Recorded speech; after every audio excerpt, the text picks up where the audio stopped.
Assalamualaikum warahmatullahi wabarakatuh. Para pemirsa yang budiman dimanapun Anda berada, mudah-mudahan selalu dalam keadaan sehat walafiat.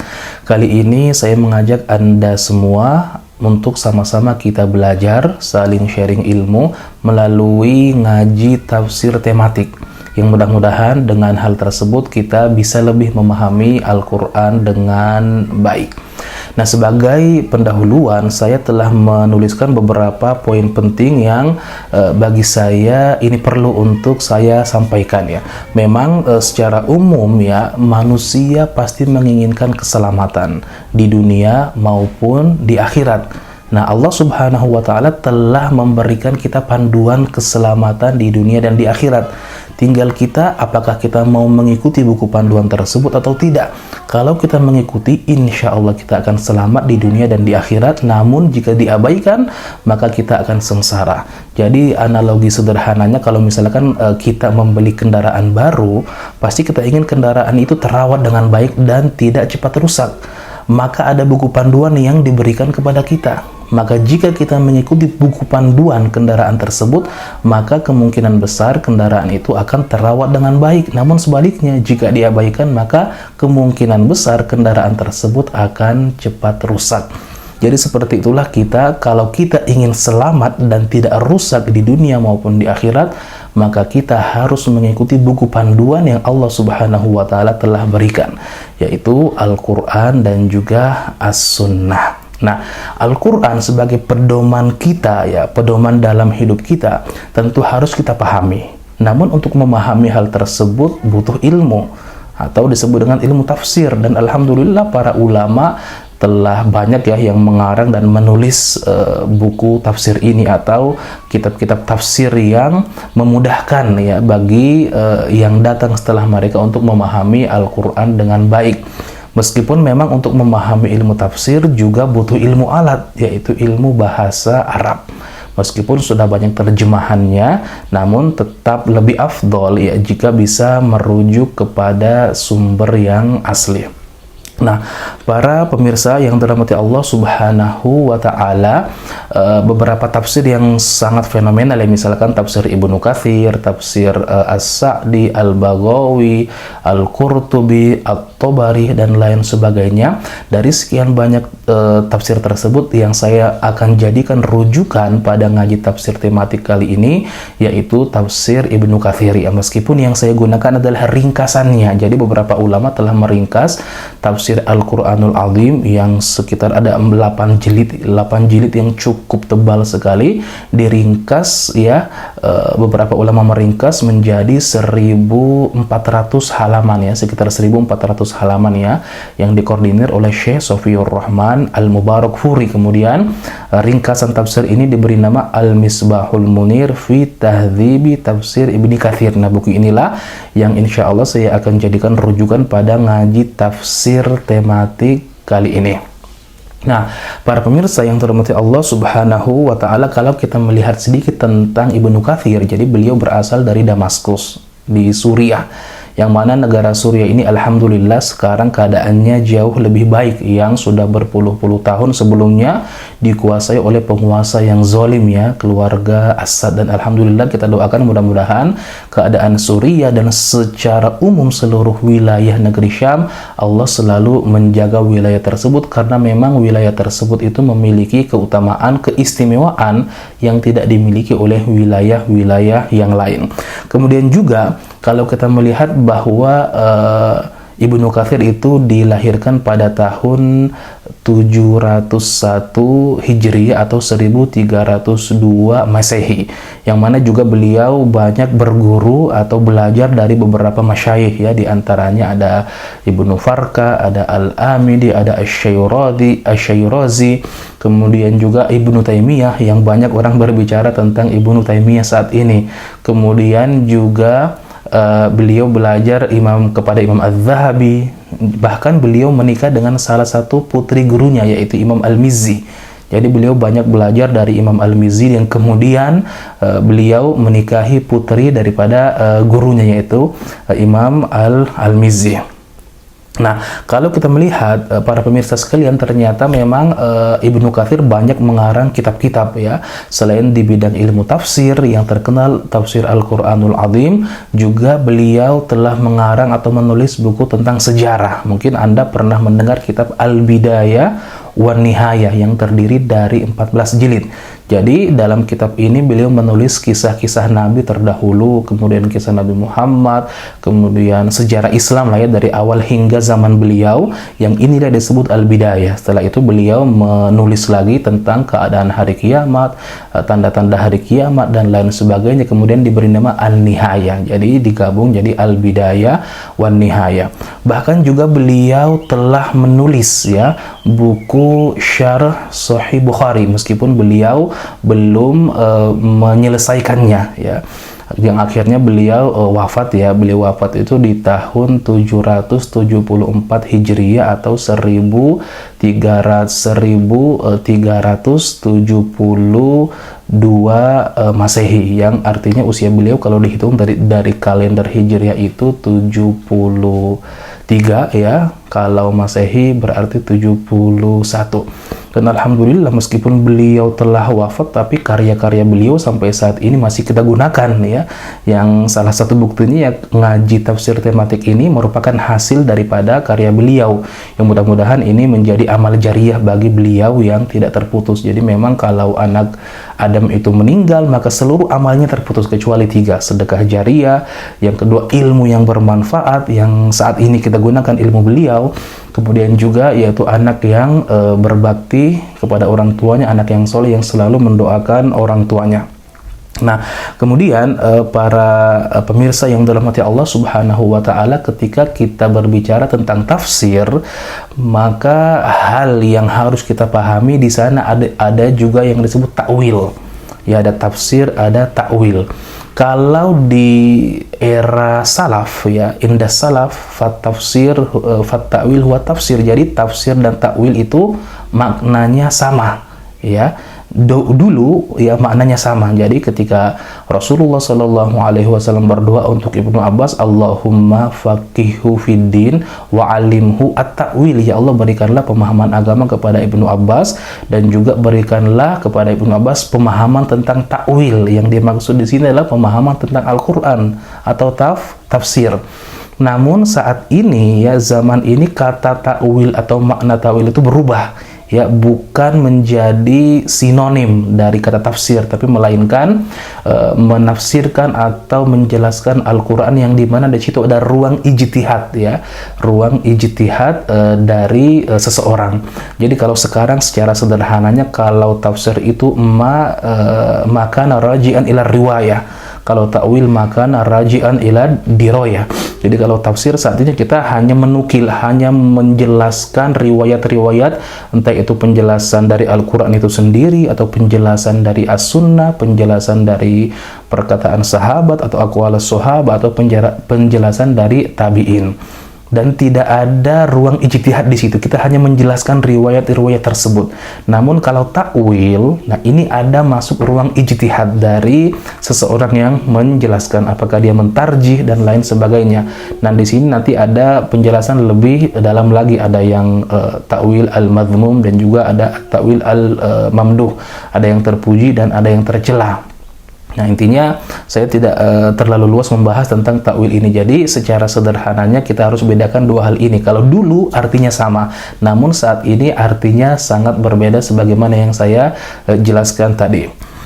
Nah kemudian juga para pemirsa yang dirahmati Allah Subhanahu wa taala, mengapa saya cenderung untuk mengadakan ngaji tafsir ini ya, karena memang banyak sekali di dalam Al-Quran ayat-ayat yang menganjurkan kita untuk mentadabburi ayat-ayat Allah. Misalkan, afala yatadabbaruna al-Quran am ala qulubin akfaluha. Kemudian ayat lain, afala yatadabbaruna al-Quran walau kana min indi ghairillah lawajadu fihi ikhtilafan katsira. Kemudian ada ayat lain, kitabun anzalnahu ilaika liyadabbaru ayatihi wa liyatadzakkara ulul albab, dan lain sebagainya. Ini beberapa ayat yang menganjurkan kepada kita untuk mentadabburi, untuk memahami apa itu isi daripada kandungan Al-Quran agar bisa dipahami lebih baik. Jadi ini salah satu hal yang mendorong saya memiliki kecenderungan untuk mengadakan kajian ini. Nah, kemudian juga dalam tafsir Ibnu Katsir atau Al-Misbahul Munir ini saya tertarik dengan metode yang digunakan, yaitu sumber tafsir yang pertama menjelaskan makna Al-Quran itu dari penjelasan Al-Quran itu sendiri. Jadi ada beberapa ayat ya yang dijelaskan atau yang tafsirnya itu ada di ayat lain, atau kita disebut dengan istilah tafsirul Quran bil Quran, dan ini metode tafsir yang paling baik ya. Afdalu at-thariqu fit tafsir. Jadi yang paling bagus yaitu tafsirul Quran bil Quran. Kemudian juga Ibnu Katsir ketika tidak mendapatkan penjelasan dari Al-Quran, maka beliau mencantumkan penjelasan dari hadis. Jadi tafsirul Quran bi as-sunnah atau bil hadis.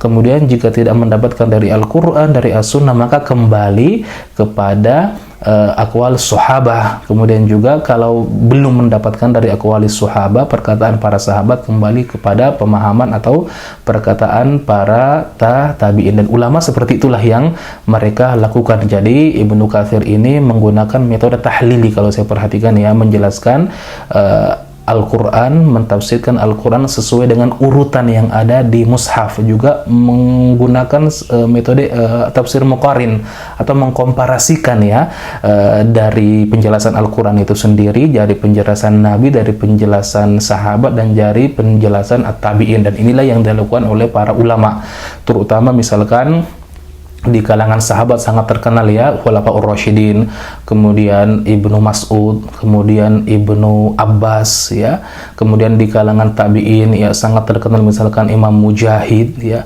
atau beliau murid daripada Ibnu Abbas, talaki langsung dengan Ibnu Abbas ya, 3 kali menghatamkan Al-Quran dengan Ibnu Abbas yang setiap ayat dia tanya tafsirnya. Oleh karena itu misalkan Imam Ats-Tsawri mengatakan, idza ja'aka at-tafsir an Mujahid fahasbuk, kalau ada tafsir yang datang dari Mujahid itu cukup. Karena kenapa? Memang dia memiliki kredibilitas ya untuk ilmu tersebut. Kemudian di min kibari tabi'in, jadi nama-nama tabi'in yang lain misalkan juga ada Hasan al-Basri, Abul Aliyah, Sa'id ibnul Musayyab, kemudian juga ada Dhahhak ya, dan lain sebagainya. Jadi nama-nama mereka ini, nama-nama para tabi'in ini, para sahabat itu sangat seringkali kita mendengarkannya. Qala Ibnu Abbas, qala Ibnu Mas'ud, qala Abu Bakar atau Umar, qala Atha, qala Mas'ud, qala Dhahhak, qala As-Suddi, dan lain sebagainya, karena mereka memang sangat terkenal dalam bidang tafsir atau menafsirkan Al-Quran. Nah, jadi secara simpelnya, jadi memang rujukan tafsir itu Al-Quran, dari Al-Quran itu sendiri, kalau tidak ditemukan dari hadis, kemudian dari perkataan sahabat, kemudian juga dari perkataan para tabi'in. Nah, para pemirsa yang dirahmati Allah Subhanahu wa Ta'ala, kemudian juga para ulama terdahulu itu mereka ketika menafsirkan atau berbicara tentang Al-Quran, maka mereka berbicara tentang hal yang mereka pahami. Adapun yang mereka belum tahu, maka mereka diam ya. Jadi ini merupakan salah satu adab yang harus kita contoh kepada para ulama terdahulu, sahabat tabi'in, dan lain sebagainya. Misalkan Abu Bakar pernah mengatakan, ayu ardin tuqilluni wa ayu sama'in tudilluni idza qultu fi kitabillahi ma la a'lam. Jadi bumi mana yang mau menerima saya, dan langit mana yang mau menaungi saya ketika kalau saya mengatakan di dalam Al-Quran tanpa dasar ilmu. Artinya beliau sangat takut mengatakan sesuatu tentang Al-Quran tanpa dasar ilmu. Bahkan ya, Ibnu Abbas itu pernah ditanya tentang suatu ayat yang mungkin ayat tersebut kalau ditanyakan kepada orang lain mungkin bisa saja dijawab ya dengan detail ya.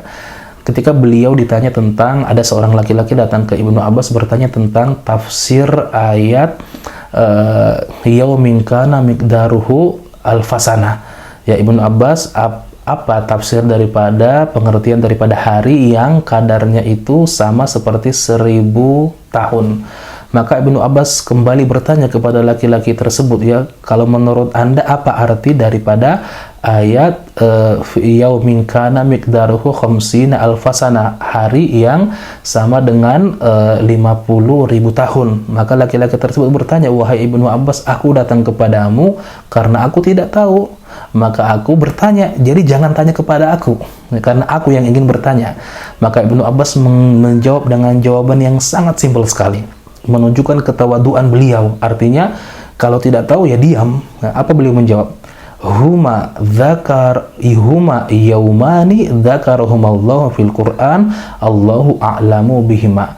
Jadi hari tersebut ya, yang sama dengan 1000 tahun, yang sama dengan 50.000 tahun, itu 2 hari yang Allah sebutkan di dalam Al-Quran, dan Allah yang lebih tahu tentang 2 hari tersebut secara detailnya. Cukup seperti itu. Artinya ini merupakan adab dari para ulama, dari para sahabat yang harus kita ikuti, berbicara sesuai dengan kapasitas yang kita miliki. Apalagi tentang Al-Quran, karena Al-Quran adalah riwayat dari Allah Subhanahu wa Ta'ala. Namun ada beberapa hal yang memang terkadang orang bisa menafsirkan Al-Quran dari segi bahasa. Nah, ini boleh, misalkan ini saya memberikan contoh, misalkan ada orang bertanya kepada saya tentang tafsir ayat, misalkan wa ankihul ayama minkum. Ya Ustadz, apa arti tafsir ini? Saya secara pribadi misalkan belum membaca ayat ini, belum membaca tafsir ayat ini, tapi saya paham bahasa Arab, maka saya jelaskan secara bahasa. Oh, kalau menurut saya wa ankihul ayama, ayama itu dalam bahasa Arab jamak dari ayim. Ayim itu orang yang belum memiliki pasangan, apakah dia masih lajang ataupun pernah menikah tapi cerai ya, baik laki-laki maupun perempuan. Jadi saya menjelaskan dari segi bahasa meskipun saya belum baca tafsirnya, maka ini boleh. Karena kenapa? Saya berbicara tentang sesuatu dalam kapasitas saya. Nah, selebihnya maka tidak. Maka ini salah satu contoh ya. Contoh ketika kita berbicara apalagi tentang Al-Quran, jangan berbicara tentang hal-hal yang tidak kita ketahui, karena ini sangat berbahaya sekali. Baik, para pemirsa yang dirahmati Allah Subhanahu wa Ta'ala, kemudian hal penting yang bagi saya perlu saya sampaikan juga, ada varian tafsir atau beberapa model tafsir ya. Jadi ada ayat-ayat Al-Quran itu yang dipahami oleh untuk memahaminya itu dari lisan Arab. Jadi ada ayat-ayat yang dipahami oleh orang Arab meskipun orang Arab itu non-Muslim. Ya, karena kenapa? Karena memang Al-Quran turun dengan bahasa Arab. Jadi meskipun dia non-Muslim, ya, orang Arab yang non-Muslim itu terkadang memahami langsung maksud daripada ayat tersebut karena memang turun dengan bahasa mereka. Ini yang pertama. Ada varian ayat-ayat Al-Quran yang itu mudah diketahui oleh seluruh kaum muslimin, mau dia orang yang pintar atau alim ataupun awam. Orang awam juga paham, misalkan tentang halal dan haram, tentang Allah itu Maha Esa ya, wa ilahukum ilahu wahid, juga wa aqimus sholat wa atuz zakah. Ada ayat-ayat tertentu yang ini sangat mudah dipahami oleh siapapun, baik dia alim ataupun orang awam. Nah, ini yang kedua. Ada varian ayat yang dipahami hanya oleh orang-orang yang belajar, oleh para ulama, yang misalkan ayat-ayat mutasyabihat. Nah, kemudian ada juga varian yang keempat, tafsir ayat yang hanya Allah yang tahu tafsirannya atau detailnya, misalkan al-huruf al-muqatta'ah, alif lam mim yasin alif lam shad, kita tidak tahu secara detail apa maknanya, itu hanya Allah yang tahu. Mimma istaghfarallahu bi ilmihi, ya, hanya Allah mengkhususkan secara detail makna daripada ayat-ayat tersebut. Atau juga tentang hakikat, tentang hal-hal yang gaib ini tidak ada yang tahu secara detailnya kecuali Allah Subhanahu wa Ta'ala. Nah, ini perlu untuk dipahami. Kemudian juga kalau mengenai jumlah ayat ya dalam Al-Quran, memang ada terjadi beberapa perbedaan pendapat. Kalau mungkin di Indonesia sangat terkenal sekali dengan jumlah ayat itu 6.666. Namun jumlah ini belum saya temukan ya. Misalkan kalau dijelaskan di sini kitab Al-Misbahul Munir, ada beberapa jumlah ayat ya berbeda. Beberapa ulama ada yang mengatakan di sini 6.204, ada yang mengatakan 6.014, ada yang mengatakan 6.219, tapi belum saya temukan ada perkataan 6.666. Tapi yang paling penting untuk kita pahami bahwa perbedaan jumlah ayat itu tidak mempengaruhi perbedaan ayat. Artinya ayatnya tetap sama meskipun cara menghitungnya berbeda. Misalkan di ayat terakhir surah Al-Fatihah, Siratal ladzina an'amta 'alaihim ghairil maghdubi 'alaihim waladdallin, amin. Di sini ada dua pendapat. Yang pertama, ini adalah satu ayat. Ya. Siratal ladzina an'amta 'alaihim ghairil maghdubi 'alaihim waladdallin, satu ayat. Ada pendapat yang mengatakan ini dua ayat. Siratal ladzina an'amta 'alaihim, satu ayat. Ghairil maghdubi 'alaihim waladdallin, satu ayat. Ini salah satu contoh, dan ini banyak seperti ini di beberapa ayat. Jadi perbedaan jumlah ayat itu bukan berarti ayat itu berbeda, tetap sama ya.